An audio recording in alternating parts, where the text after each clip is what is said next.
The world economy is still digesting the impact of several shocks that has led to elevated inflation. The war in Ukraine raising energy and food prices, the demographic shock leading to a shortage of labor, bringing elevated wage pressure, and also China forced to maintain a more stringent COVID approach with its lockdown, which is disturbing supply chain production. All of these have forced the hands of central banks around the world to tighten monetary policy, and in some cases aggressively, as they zero in to bring inflation back to their inflation targets. Our main economic scenario, therefore, over the coming year is one where we see a material growth deceleration as a necessary condition to bring inflation under control. Inflation is expected to remain elevated in the second half of this year, but should start decelerating more meaningfully in 2023. The silver lining is that it is better to tame inflation as soon as possible before it becomes more entrenched in consumers' expectations and attitude, and avoid a worse economic outcome because central bank would have to tighten monetary policy even more. And so that's, I think, the silver lining in this economic outlook is the sooner central banks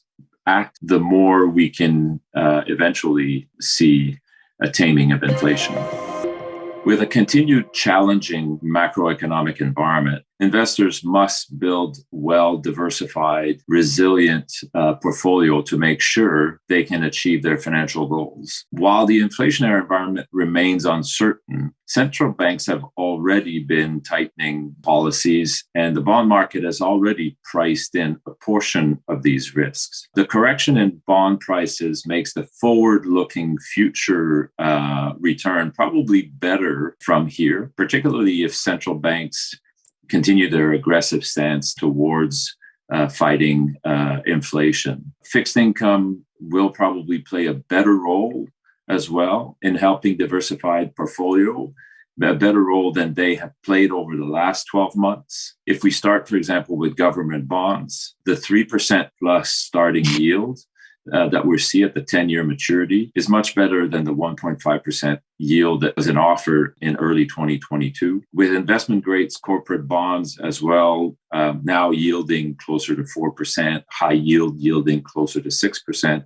And assuming inflation comes back down towards 3%, investors are now finally looking at positive real yields, that is nominal yields minus inflation, and that is providing a better maintenance of purchasing power. Equity markets have also experienced a meaningful correction so far. Most equity markets have witnessed a derating of their price earnings, but valuation has moved from overvalued to what is currently fair value. The challenging part in the next phase in the equity market is how much deceleration in growth, so therefore how much deceleration in earnings. The last leg of this adjustment may provide better opportunity for investors, but in the meantime, we recommend keeping a well-diversified equity portfolio with a tilt towards more defensive sectors. While holding cash also has helped protect portfolios so far in this equity market correction, we suspect that opportunities over the next 6 to 12 months will present themselves and will provide an opportunity to redeploy that cash at attractive prices. Finally, I can't repeat this enough, global diversification should help portfolios in the coming year as different regions are at different stages of their economic cycle. For example, in North America, we're still fighting inflation. Central banks are still raising interest rates. But in Asia, and particularly in China, inflation remains under control, and they are starting to gradually stimulate their economic activity to kickstart their economy.